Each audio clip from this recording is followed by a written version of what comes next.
I had heard various points in time about different status symbols of ultra-rich people in our society. You think about people finally being able to buy this multi-million-dollar yacht or this private island somewhere.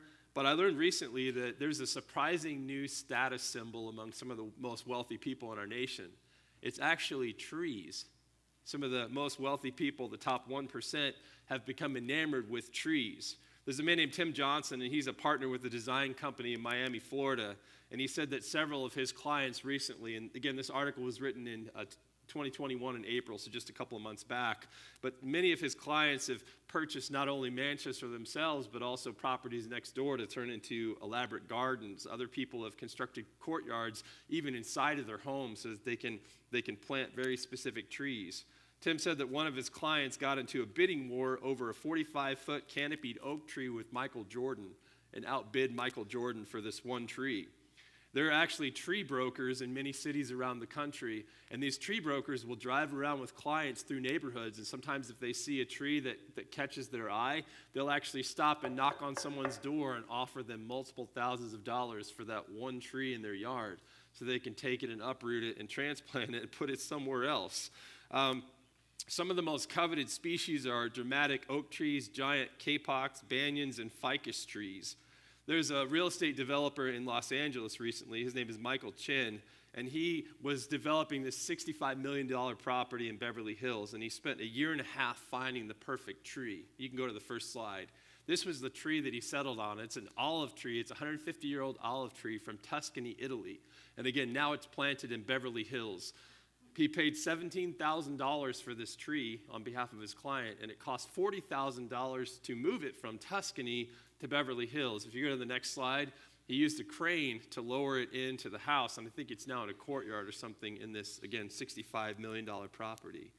And so that's become something that is the new status symbol, is having these elaborate old trees that have a lot of character and a lot of shape put in your courtyard.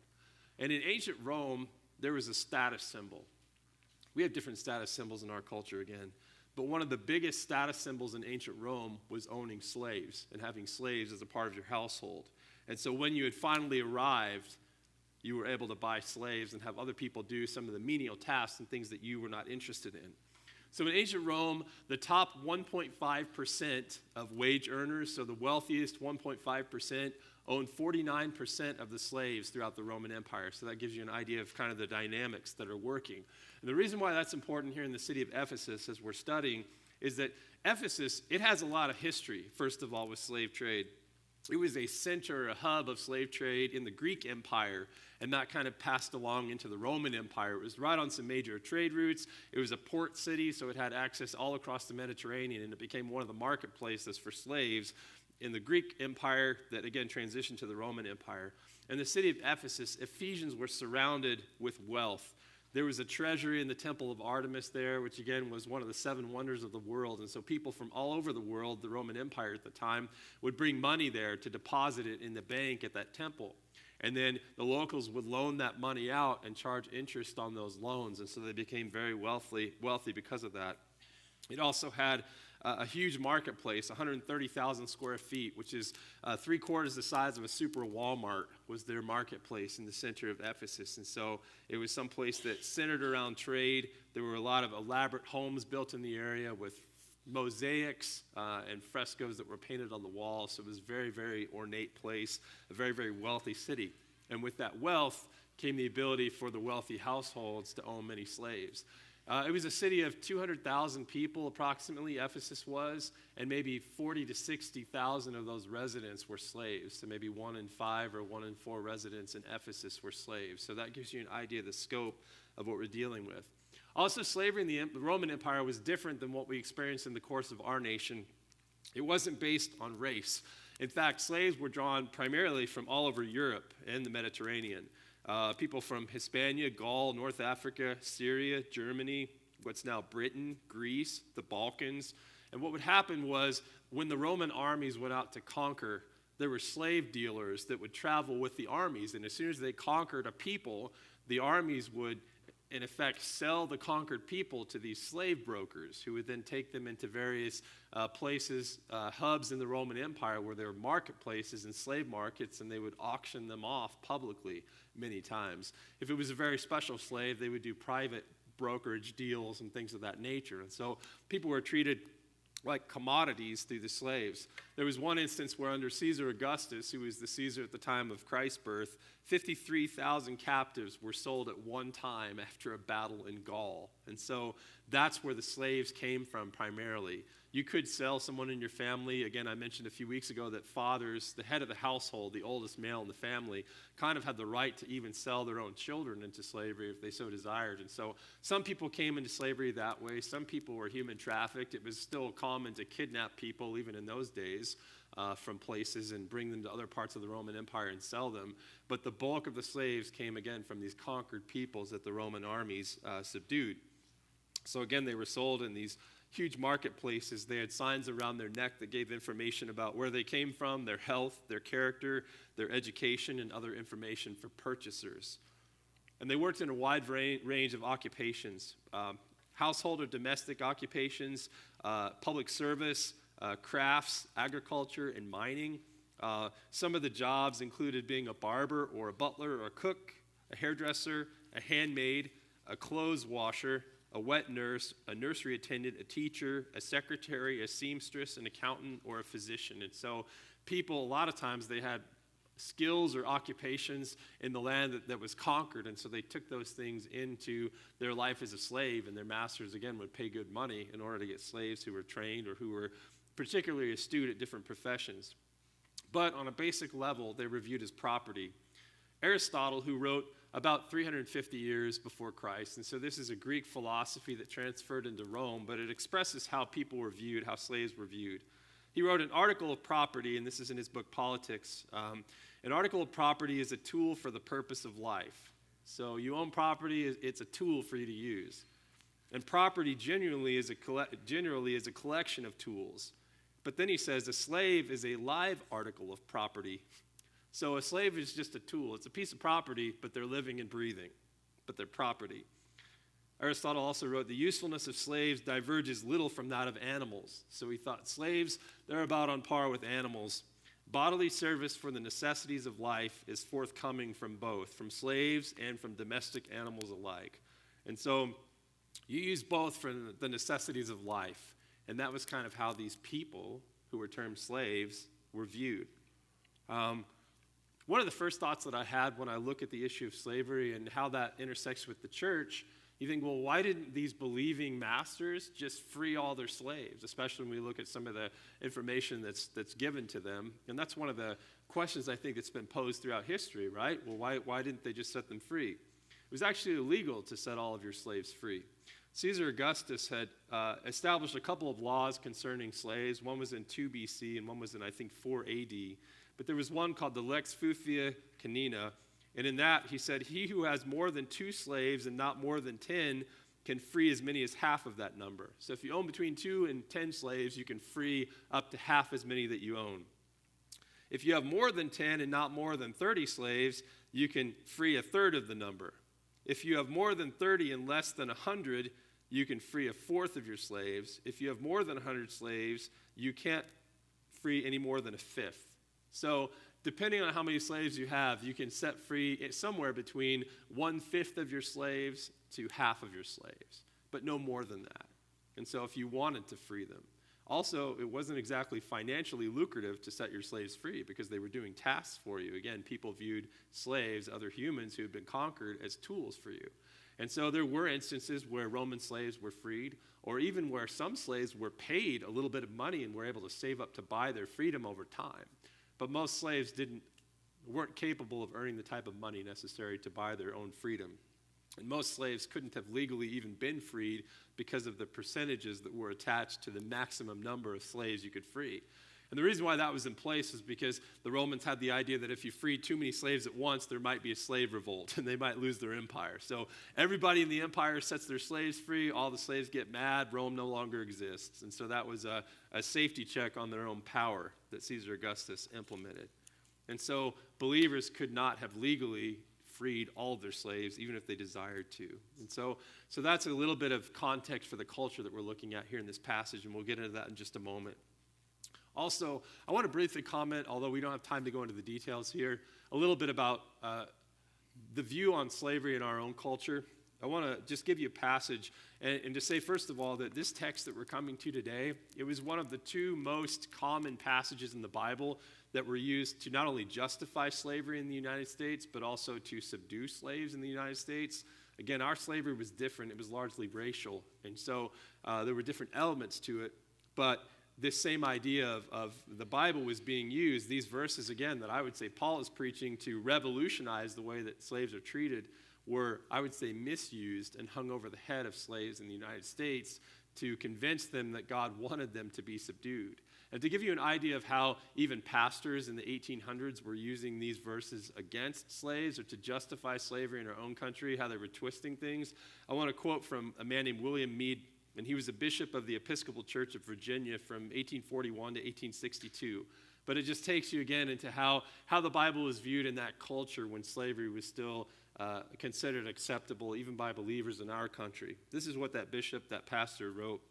He said, is it not possible that you slaves, he was talking to the slaves here, may have done some other bad thing which was never discovered, and that Almighty God, who saw you doing it, would not let you escape without punishment one time or another? So maybe you're enslaved because you did something bad, and so because you did something bad against God, that's why you're a slave. He also said, ought you not in such case to give glory to God and be thankful that he'd rather punish you in this life for your wickedness than destroy your souls for it in the next life? And so at least God just punished you by making you a slave in this life and didn't send you to hell. That's what he said. But suppose that even this was not the case, a case hardly to be imagined, that you have by no means, known or unknown, deserved the correction you suffered. So what if you don't deserve being a slave? He says, there is this great comfort in it, that if you bear it patiently and leave your cause in the hands of God, he'll reward you for it in heaven. And the punishment you suffer unjustly here will turn to your great glory hereafter. So even if you don't deserve to be a slave, if you bear it patiently, God will reward you in heaven.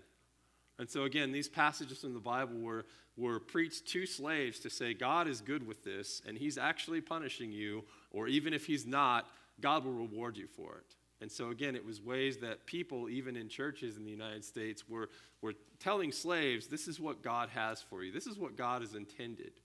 But I would say based on this passage, it is definitely not that in the New Testament. It's God, through the words of Paul, trying to change the way that people related in a society that was immersed in slavery and even legally impossible to completely separate a household from slavery. And so, again, the context is very different, and this is a passage that's been misused in many ways, but I want to go back to the context, and we'll get into the words of this passage now and try to learn some things from it, and again, step into this culture a little bit more. So the way the passage breaks down, in verse 5 of Ephesians chapter 6, first of all, Paul gives some instructions to slaves. And again, the fact that he's addressing slaves first would have been something that this culture was not used to. The men who were the heads of the households, the oikos, the family heads, they would have been addressed. But the fact that Paul was addressing slaves and addressing them before the masters would have been something that stood out in culture. Our translation that we're using today, New King James Version, it says bondservants. And I found that a lot of translations kind of gloss this over. They say servants or bondservants. But what we're really dealing with here in the original text in the Greek is slaves. That's what we're dealing with here. So that's who we're talking to. Slaves, it says, be obedient to those who are your masters according to the flesh. And again, this is all in the context of mutual submission. We're all submitting to one another in the church and in households. And the slave's responsibility was to be obedient. Again, we talked about that word last week in relation to kids. Obedience had the connotation of listening attentively to what someone was asking of you. And then in the context of slaves, again, carrying it out correctly with a good attitude. And so slaves, this is the position that you're in. And so the way that you practice submission to one another in the church is by listening to those who are your masters according to the flesh. And so we'll talk about that later. It implies that there may be limitations on what those masters had control over. That in the realm of the physical, but not necessarily the spiritual or the religious. But listen attentively to your master's instructions, carry them out and have the right attitude. And we'll get into what that attitude looked like in the next few phrases. And again, this is not justifying slavery or saying it was what God desired. It was saying this is how to live a godly life in the situation that you found yourself in because of what's happening in the Roman Empire at the time. And this is how you submit to other believers who happen to be your masters because they're believers, okay? He says, do it with fear and trembling. Fear and trembling, that phrase, it's actually used several places in Scripture. And here's the idea behind it.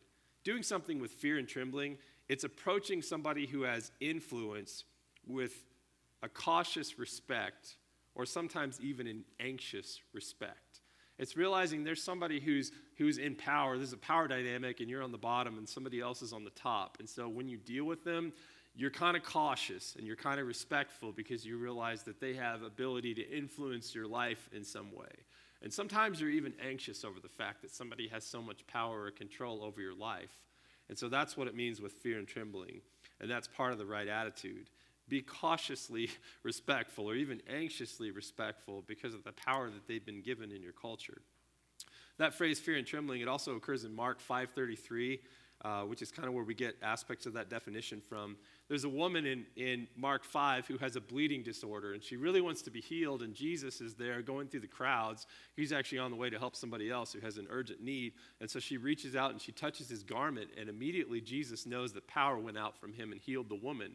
And the woman can tell that this bleeding disorder she's had for over a decade, it's been healed instantly, and so Jesus stops and looks at her, and immediately she gets kind of nervous. She's very cautiously respectful, kind of anxious, because she realizes this man, Jesus, he possesses power that just healed me. And so it's this kind of awe, his ability to influence her life and even give her supernatural healing. So she's kind of cautious. She doesn't know what he's going to say next. And so she approaches him with fear and trembling. So that's kind of that idea behind it, in the same way that a servant might interact with his or her master. It also says regarding the attitude that these slaves were supposed to have, in sincerity of heart as to Christ. And sincerity of heart, it implies having integrity in all kinds of situations. It's the same heart no matter what's going on. It's not being a hypocrite. That's the idea behind it. So have sincerity of heart. And then Paul goes on to talk about different aspects of what having a sincere heart looks like. He says, not with eye service in the next phrase in verse 6. And eye service is when somebody's watching. And so there's a temptation for slaves, and maybe for us as well, to be less industrious when nobody's watching, right? So when you're at your job and nobody's watching, what do? I had a friend who, when he was working a job at a furniture store and the boss wasn't watching, he would go up into the attic and he had a place carved among the boxes, and he'd just sit there and read something or things of that nature at the time instead of working. And then when the boss would come back into the room, he'd suddenly reappear and start putting furniture back together. And it's kind of that idea of who are you when nobody's watching? Do you have that kind of integrity, that kind of sincerity of heart? Are you working just as hard when no one's watching? And again, that's because it says here, as to Christ. And so in your mind, you're doing this because it's for the Lord. It also says, not with eye service as men pleasers. And sometimes we are tempted to live to please people instead of God. You can imagine if you had somebody in your life who was watching over you every second, who had the power to, and we'll talk about this in a little while, had the power to discipline you or the power to even have you executed. Because as property, masters, they could have their slaves killed. They could beat their slaves or kill their slaves. Now, most people didn't because it was a financial investment. If you kill your investment, you lose your money. And so most people didn't go to that extreme, but they possessed that power. And you can imagine if somebody was watching over you every moment, how tempted you would be to solely live to please that person. I mean, you might even be anxious every moment, thinking, well, what can I do to appease this person? Because if I don't, I'm going to suffer the consequences. So Paul was directing their attention and saying, don't just think about pleasing these people who are over you. Live to please God instead. And in fact, the next phrase solidifies that. It says, but as slaves or bondservants, it says, of Christ, doing the will of God from the heart. And that word heart's literally from the soul. So kind of from the center of your being, from your heart, from your motivations, do this for God. I put on your notes, Paul challenges slaves to imagine their submission as a service done to Christ. He also challenged wives to view their submission done to a husband in that culture as done to Christ. Because we talked about a couple of weeks ago how wives had no power in that culture as well. The husbands had sort of supreme power over them, owned the possessions, were in the position to make all of the decisions in their culture. And so submission, it wasn't a directive or a command given to women. It was something that was expected by their culture. It was an expectation. And so how is a woman to deal with that and to view that? Well, to view it as if they were serving the Lord through serving their husband. It's the same perspective given to a slave. Try to picture it as something that you're doing to serve the Lord and not just this human who wields a lot of power and a lot of authority over you. Look at things from that perspective. And I put here on your notes as well, Paul reminds slaves that their souls are independent. And I think that's a key thing here. And in the Roman Empire, slaves were given the freedom to practice different religions than their masters as well. And so that was kind of something that was built into the culture as well. But earlier on in verse 5, Paul said, be obedient to those who are your masters according to the flesh. And it was implying that you might have a master according to the soul or the spirit, something spiritual going on. And I think it's a reminder to these slaves that even though the masters have complete control over their body, there's certain aspects that they can't control. One of those aspects is their soul. And so they can't control your attitude. They can't control the motive, which is really to serve the Lord through this. They can't control your religion or your beliefs. And so in those areas, you do have freedom. And so look toward that. Remember that your souls are free, in essence. It says again, with goodwill, doing service as to the Lord and not to men. So they could actually make a choice to do God's will. That wasn't something that they were told to do. That was an area that they had volition over. Verse 8, it carries on. It says, knowing that whatever good anyone does. That word good has to do with kind intentions.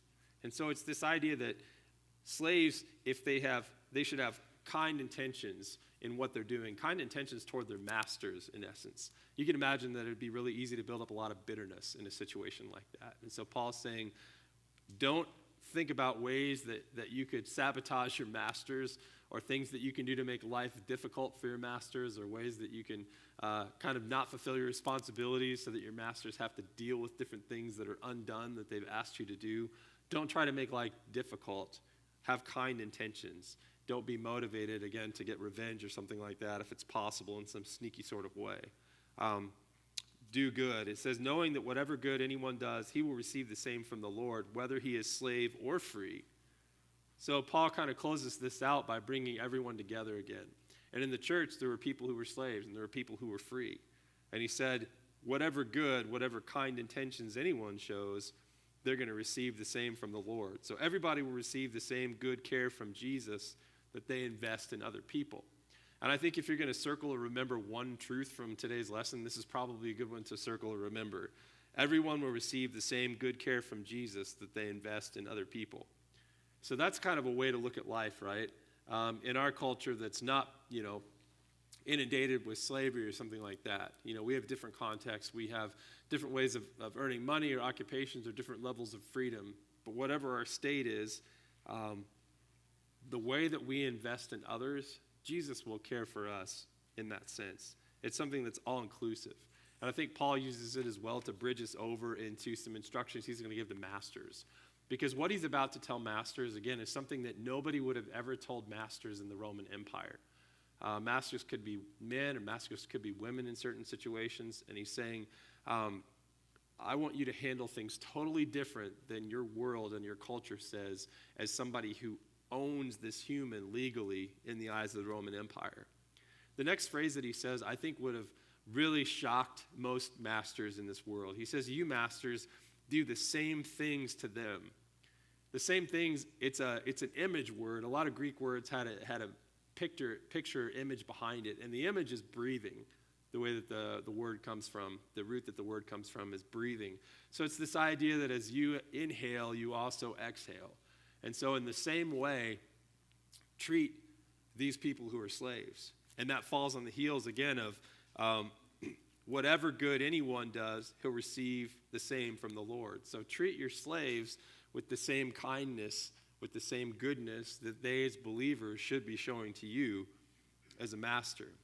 I have a friend who owns a heating and air conditioning company, and sometimes because of the equipment that they purchase and the volume of it, they receive these different incentives from different corporations that sell that type of equipment. And oftentimes it's all expense paid vacations or trips. And commonly it's the places in Mexico on the Baja Peninsula or things of that nature. And so this employer, oftentimes he'll just find one of his employees and say, hey, we got this incentive from the company, so how would you like to take a week all expense paid trip to Mexico and do some fishing, hang out on the beach for a week? And he could use it for himself, right? I mean, that would be the temptation. Look at what we've done as a company. Look at where I can go on vacation. I deserve it. But instead, he looks at ways he can pass things along to his employees. And so it's sort of the same idea that's projected toward these masters. Why don't you look for ways that you can take care of your slaves in the same way that they're taking care of you? And to do this, I want to step into the culture as well, because it gives us, we want to look at how slaves were typically being cared for a minute in that period of time, and what changes these owners might have to make. And so how did masters care for their slaves? Was it like they cared for themselves? Not exactly. There was a man named Cato the Elder, and we quoted from Cato a few weeks ago in our message about husbands and wives and that type of relationship to get some cultural context. But he was considered to be sort of like the pinnacle of wisdom among Romans a couple of centuries before the time of Christ. His philosophies and his practices were admired and remembered into the future in the Roman Empire. And he wrote a book called Agriculture. And in that book, he talked about slaves and what they would receive. He said, slaves should receive, and this is sort of a paraphrase, between 7 and 13 gallons worth of grain twice a year. So you think about the size of a gallon, 2 times a year you get your basket full of grain. And that's what you have to carry you through the summer months, and that's what you have to carry you through the winter months. They also got 18 ounces of olive oil per month, 2 gallons of salt per year, all the dry olives that couldn't be pressed for oil until they ran out each season, and between 2 and 6 gallons of wine per month. And you look at that and you think, well, 2 or 6 gallons of wine per month, that's not that bad, but I want to read you the recipe for the wine, okay? Here's what he wrote. Put in a wooden cask 10 parts of must, which is non-fermented wine, so think grape juice type thing. So 10 parts of that, 2 parts of very pungent vinegar, so you've got some really strong vinegar in there, 2 parts of boiled wine, and 50 parts of water. Mix that with a paddle 3 times a day for 5 days. Add 1/48 part of seawater. Put a lid on it, let it ferment for 10 days, and then it'll last till the next holiday. So it wasn't exactly the wine that you and I would think of. It had salt water mixed in, it had grape juice mixed in, it had vinegar, really, really pungent vinegar mixed in, and it was diluted with 50 parts of water. And so that was the concoction that was given to the slaves. I'm guessing they probably drank slightly better wine for themselves. It says, as for clothes, this is what Cato wrote concerning his workers, give out a tunic of 3.5 feet, so one about this long, one tunic to cover just a basic garment to cover you, plus a cloak once in 2 years. So you get a new outfit once every 2 years, basic tunic and cloak. It says when you give a tunic or a cloak, take back the old ones. So you got to give up your old ones, and they use that for something else. And then it says once in 2 years, he wrote, good shoes should be given. So every 2 years, you get a new outfit, but you lose the old one. And every 2 years, you get a new pair of shoes. And you get to drink yucky wine, and you have a basket of grain. You get to eat old dry olives, and you have a little bit of oil and sea salt per month. And that's what your life consists of. Do you think the masters were living a little better lifestyle than that? Obviously. And so hearing this, treat your slaves the same way that you're treating yourselves, with those same good intentions, would have probably caused them to do a little shuffling, like, what's this going to look like in our household? Because their standard of living is way below mine. So masters practice mutual submission, because again, that's our context, submitting to one another in love, by imparting the same good care to their slaves that they receive from them. And this, again, is turning everything upside down in the Roman world, because that was not, no one would have thought that way. Then the next thing he asks the masters, the next phrase, it says, giving up threatening. Giving up threatening. Threatening your slaves is a great way to motivate them in the Roman Empire. One person who tells us about that was actually a playwright named Titus Platus. Titus Plattus, he writes in a couple of his plays, let me give you a few quotes from that. He says to his slaves, "Your ribs are hardened with the stripes." In other words, your skin has gotten used to being whipped or beaten with lashes, right, of leather. If one flogs you, he hurts himself the most. So you've been beaten so many times that you've become callous to it. And the person who's whipping you, it hurts them a little bit more than it hurts you. He says, "Regular whipping posts are they all. All slaves are regular whipping posts. And all they do is to pilfer, purloin, prig, plunder, drink, eat, and abscond. Oh, they look decent enough, but they're cheats in their conduct." So that was the idea. They would use these plays, again, to mock slaves, but that was their impression of slaves. Basically, you're a whipping post, and I have to beat you because you just cause problems all the time. In a different play called Make Me, he said, there's a soliloquy that's given by a slave, and it kind of is the contrary. It's the why I should submit, why I should obey perspective, but this is what that slave says in this play. "Well, this is the proof of a good servant. He must take care of his master's business, look after it, arrange it, think about it. When his master's away, take care of it diligently, just as if his master were present, or be even more careful. He must take more care of his back than his appetite, his legs than his stomach. Just let them think what those good-for-nothings get from their masters." So he's saying, like, the slaves who aren't obedient, here's what they get. Stripes, which are beatings, fetters, which are ropes, the mill, laboring around a grinding mill, weariness, hunger, and bitter cold. And so those are the kind of threats that people would give out to their slaves. Well, you're not living up to my standards, so we're going to whip you. Or you're not living up to our standards, so we're going to tie you up with ropes. Some slaves were also chained and made to work out in the fields. Others actually were given collars like an animal. And so they would do that to slaves who were rebellious. Or, again, grinding grain at the mill in place of the donkey or something, running around with the millstone. Weariness, so they'd be deprived of sleep, deprived of food with hunger, or made to face bitter cold environments. And so that's how the masters would commonly motivate their slaves. But Paul comes in here again, and he challenges them, instead of doing that, again, instead of giving threats, give up threats. So I put on your notes, masters should never use intimidation as a form of motivation. And again, that's what the major motivation was at those points in time. So they would have had to rethink a lot of things. Intimidation is when you frighten somebody or you overwhelm somebody to make them do what you want. So let's pause for just a minute and talk about the practical. If you can't threaten someone to motivate them, what do? I read a recent article from Harvard University. It was actually a Center for the Developing Child, and so it's looking at child rearing.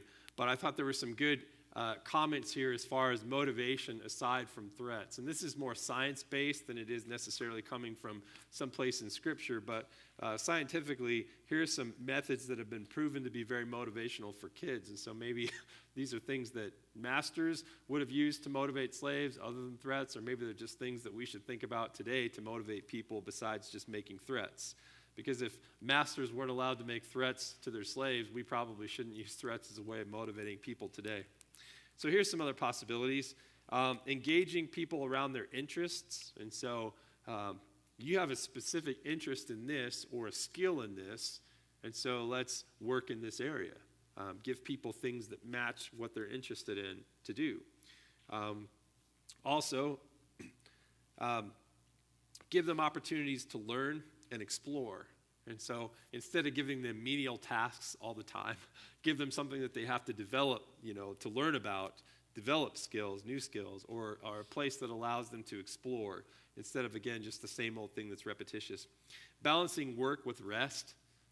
And so in this slave culture, not just driving your slaves into exhaustion, and in our culture today, again, giving people tasks, but also giving them time to rest and recover from that. Encouraging social interaction, and so instead of having somebody do work by themselves in isolation all the time, giving them a group environment to work in. Providing tasks that aren't too easy to where someone gets bored, but not so difficult that they cause them to just give up in frustration as well.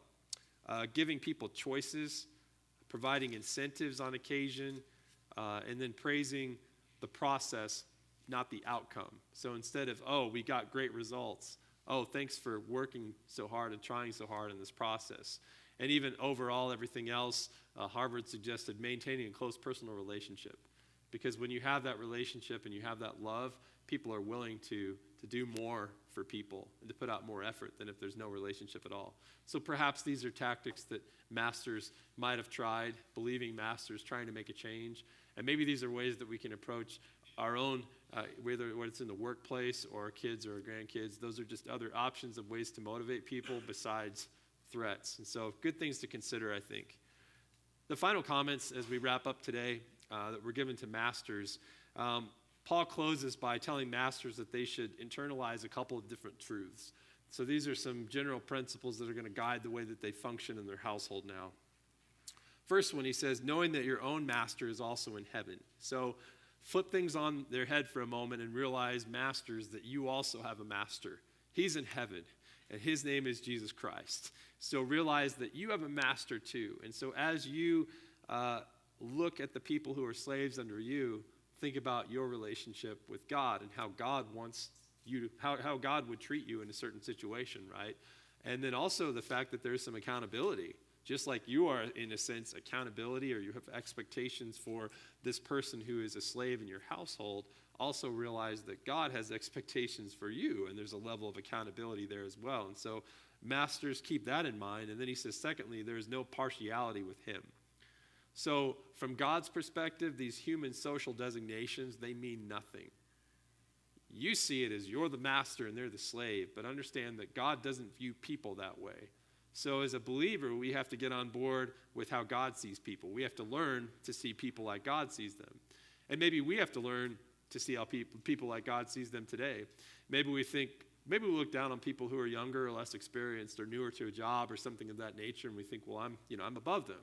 But really, no matter what a person's age, no matter what a person's place in society, God sees everyone on the same plane. They have the same value to him, and they deserve the same treatment before him. James chapter 2 kind of brings this in light as well, where James is telling believers in the church about the same issue of partiality. He says, my brothers, don't hold the faith of our Lord Jesus Christ, the Lord of glory, with partiality, with favoritism. For if there should come into your assembly a man with gold rings, dressed in fine clothes, and there also comes in a poor man in filthy clothes, and you pay attention to the one wearing the fine clothes and say, here, you sit in a good place. And you say to the poor man, you go stand there. You can sit by my footstool. Haven't you shown partiality among yourselves and become judges with evil thoughts? Then he talks about how the poor of this world are rich in faith and heirs of God's kingdom, so God sees them all as heirs of his kingdom. He says, if you really fulfill the royal law, you shall love your neighbor as yourself, you do well. But if you show partiality or favoritism, you commit sin, and you're convicted by God's law as a lawbreaker. And so James takes them back to love your neighbor as yourself. And that's really what Paul is trying to do here as well, by saying there's no partiality with God. Regardless of how you view this person as your slave, in God's eyes, this person is a human. And so you need to treat this person, you need to love them as your neighbor. And the way that you love them as your neighbor is by loving them the way that you love yourself. And so really, for a master to be confronted with these types of things is going to flip the way that he or she really responds and deals with these individuals in their households and in their church. It's going to radically alter things. And so, again, Paul's purpose in this, it wasn't to make a statement about slavery being allowable. Slavery was just a reality. That's what they were dealing with in their culture, and they could not get away from it. They would be breaking Roman laws to free any more than a certain percentage of their slaves. And so since they were stuck in this context, he was telling them how to love each other and to treat people with equality, and the same way that they would want to be treated, and to, again, consider the ways that the slaves were blessing them and bringing good things into their life, and to try to have that same attitude. And so Paul was bringing about this status of equality in the church. And it was something, again, that so wrecked the Roman Empire that a lot of local politicians and leaders got to a point where they were not sure what to do with believers. There was a lot of persecution, and some of that, as I mentioned 2 weeks ago as well, some of that was driven by the fact that the church was turning some of these social conventions and expectations on their head. And Rome didn't know how to handle that. And so there was a lot of persecution, a lot of question, because the church was a place that didn't seem to have respect for different ranks or classes or genders. And that was something that was very different than the Roman view of how society and households worked. Again, this is a statement about how the church in Ephesus should deal with their specific situation at that point in time. That's what it is.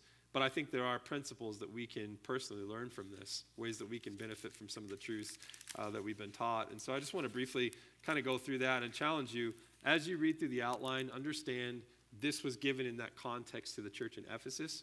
But I also wrote it in such a way in the outline that you might be able to take these things and apply them in your own lives, maybe in the workplace perhaps even. And so if you were to say something like, employees practice mutual submission by listening attentively to their employer's instructions and carrying them out correctly with the right attitude, that might be a way that you could learn from this.